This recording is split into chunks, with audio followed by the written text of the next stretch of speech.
In your wandering, allow yourself to sense what plants or trees maybe call you closer. See if there are any specific shapes or textures that you're drawn to. How is your body feeling and your experience and your mind?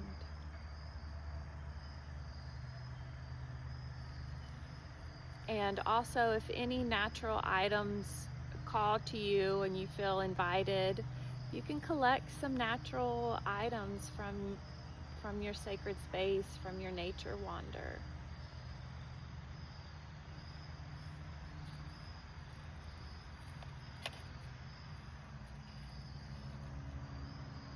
We'll have a few more moments in your experience.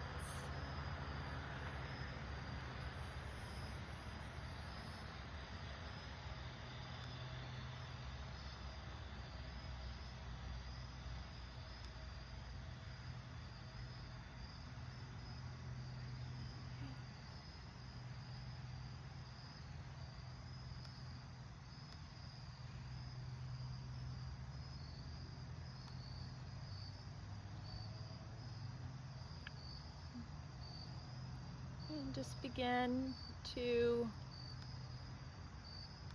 make your way back to your seat.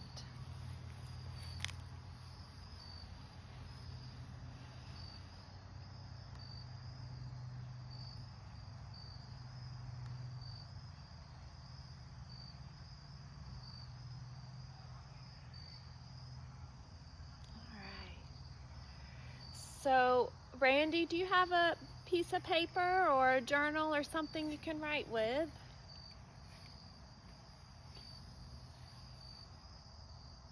I have my phone. I can make notes with. All right. Perfect. So, I have a few journaling prompts. And then from these journaling prompts, we're going to pick out we're going to choose some keywords, and then from these keywords, we're going to create a poem to our animal, to our guide, or to nature. Our first prompt is, what qualities of your spirit animal are present in how you walk today? So what qualities of your spirit animal are present in how you walk today?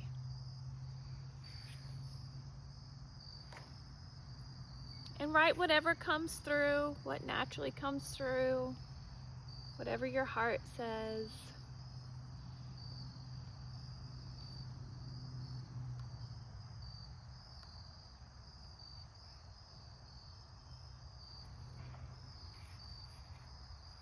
We'll move on to the next one.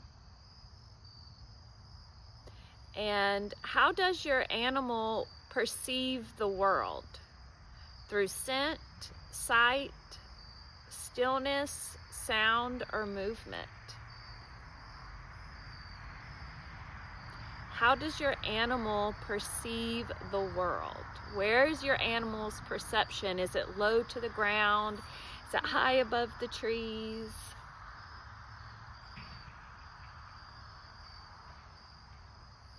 How does your animal perceive the world?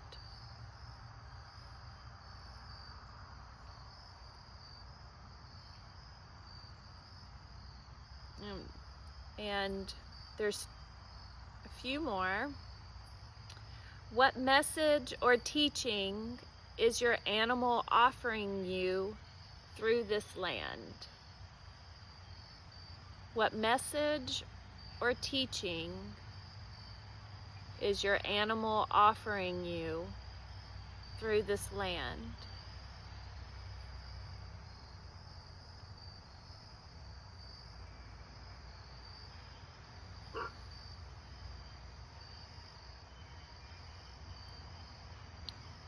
And if your animal could speak one phrase to you right now,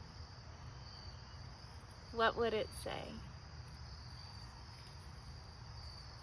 If your animal could speak one phrase to you right now, what would it say?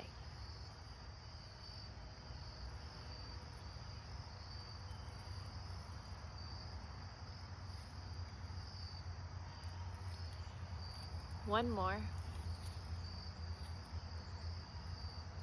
How does your animal's presence shift your awareness of yourself?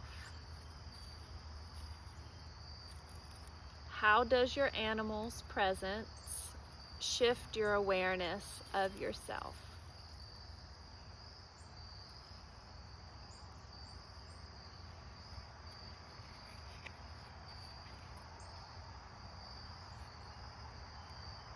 And you can always add to this, come back to this. This can be part of your sacred invitation for the week, is moving and creating your poem to your animal or to the nature around you. I just had 3 cardinals land boop, boop, boop right here in front of me. Love these cardinals. So your exercise and how you're going to create your poem, circle any key phrases that really stood out to you in your answers to these questions. You can underline or circle these words, the words that feel alive for you, the words that create images in your mind, the words that create sensations and feelings and emotion in your body, that inspire wisdom too. And then you're going to weave those into a poem. And just a little guidance on how to structure your poem. Your first sentence can say, "My animal teaches me. The land whispers," would be the second line. The land whispers. The plant shows me. I remember. I am becoming. And I can send all of this to you as well, so you'll have this and you'll be able to create your poem. And we'll share our poems together next week, and you can always share those with me too. I love those creative, inspiring contemplations and creations. All right, how are we doing?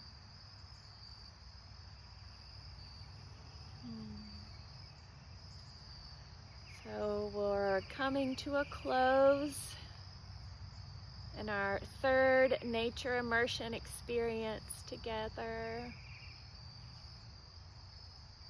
I trust God continues to guide your experience, continues to guide your animals to you, to share with you unique sacred teachings and lessons and wisdoms to you.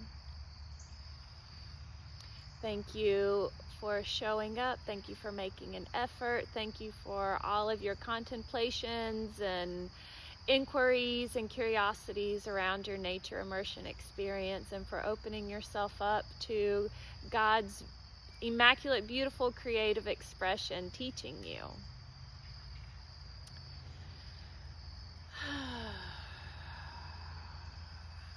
Bring your palms together at your heart center. Rub your hands together, creating some heat, recognizing the fires within.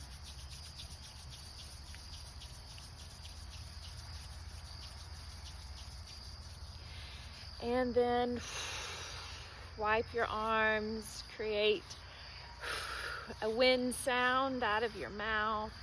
You can use your hands as a fan, just kind of wafting the air around you, visualizing feathers or the wind just blowing around you, cleansing away the ash, cleansing your soil, cleansing your land.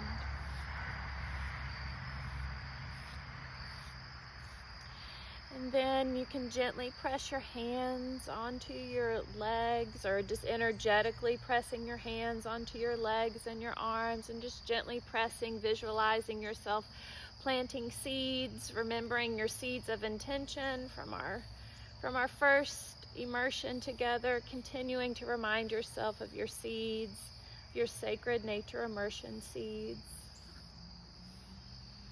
And then imagine that there's a pool of water in front of you, and you're just watering your lands, watering your seeds, watering your body, allowing the water to nourish your seeds, growing the roots deep within, or even doing your hands like rain or like a fountain. And then reaching your arms up, opening up towards the sun, allowing the sun to feed your seeds, growing and blossoming, flourishing. And then bringing your arms around yourself, giving yourself a hug, nourishing your land, your seeds, nourishing your intention. And then connect your palms together at the heart. Bringing all of your experience here in your sacred space into your heart, into your heart's pure desires of God's purpose. Thank you to all of the nature wisdom that was brought forth today, that will continue to be brought forth. Thank you for all the tiny little synchronicities. Thank you for every little insect, buzzing bee, creepy crawly animal, all the trees and the plants that we walk by every day that we take for granted. Those are our messengers that are there to teach us every day. May we remember we are in relationship with the natural world around us every day.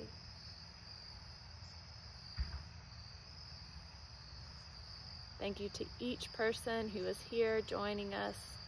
Continue to bless their path. Thank you, God, for being here with us, for continuing to provide, to protect, and to bring clarity. Take a deep breath in and exhale.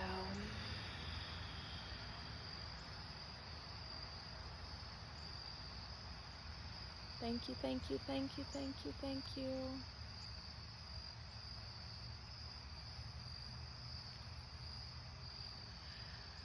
So the extended invitation until we meet again is to wander around, and this one is spelled with the wonder. Remember to have wonder in your wander. So this week, that's your invitation, is to have another intentional wandering in your natural world around you. Continue to flow with your poem, and I will love to hear those next time that we come together, and continue to be open to all of the tiniest little creatures. All of those are here to teach us. So grateful for you all. And also, little reminders, you can check out books, watch a documentary, look at some art or poems that are expressions of your animal guide, or or any part of this experience that has been calling to you. If there's a plant that's coming through, or a tree, or an insect, whatever that is, I invite you to explore these options with them. And of course, journal and draw your animal as well is a good way. That's another class. All right. Randy, how you feeling? I feel good. Good. I like being outside and hearing all the sounds, especially this time of day. I wandered through my back pine wooded area to see if the deer could find anything to eat back there. And it wasn't much. I think he probably heard of my pansies that got planted today. And the tulips I planted will come up in the spring. Did you find anything in your walkabout? Like, what was one thing that stood out to you in your walking about, other than the pansies? Well, they reminded me that when I built this house, I interfered with the deer's path, because they used to walk back through where my backyard Pine Island area is, and they've had to redirect their path to my front yard because I put a fence up. And for several years, they tried to clear the fence or go through the fence, and we had evidence of that. So it took them a while to adjust, but they did adjust. We adjust to our obstacles in life and figure out another way around. That's what they did. And Beautiful. I love that expression and that insight. That's great. Yeah, I thought that was kind of cool. And I also found some wind chimes hanging back there in the woods that someone bought for me, I think for a gift, maybe last Christmas, and I forgot I had it, and someone hung it in the woods back there for me. I didn't know it was even back there. Wow, okay. So that reminds me. My yard more often. Wow, beautiful. I'm glad that has opened up that clarity and insight and all of those curiosities for you. There's a camellia bush here that a hummingbird's been going around all evening. Wow. That's cool to watch. Beautiful. Beautiful. Well, thank you for sharing. Yeah, thanks for hosting this. Hope you have a great week, and I'll see you soon. Yeah, and Kristen, do you have anything to share from any of that? Did you have any insights or curiosities? Any other final shares before we sign off? Or if Chelsea, if you're at a place to share anything. I was considering the skyline. I was driving into Atlanta during the wandering, so I was considering how an owl would view the skyline of Atlanta. Which I would imagine is very beautiful at sunset, especially. Yeah, that was what I was pondering on. Ooh, I like that. And how in the evening that can be kind of like the busiest time for the city, and then having a bird's eye view of that, you're like, the bird's not in traffic, like it, and even like the land animals are going to have a different perspective of the city at that time versus the owl. Wow, I love that contemplation. Thank you. Thank you. Okay, everyone. I love getting all of the animal shares and the stories and the photos and the videos. I'm excited to see what continues to unfold for everyone. And next week, we are diving into a new direction. We've been in the north, so now we're going to the south, and we will be in the fire element, and we'll and the solar, the sun energy. So that is what we are moving into next week, and I will enjoy hearing your poems, and blessings in your evening, and I'll see all of you soon.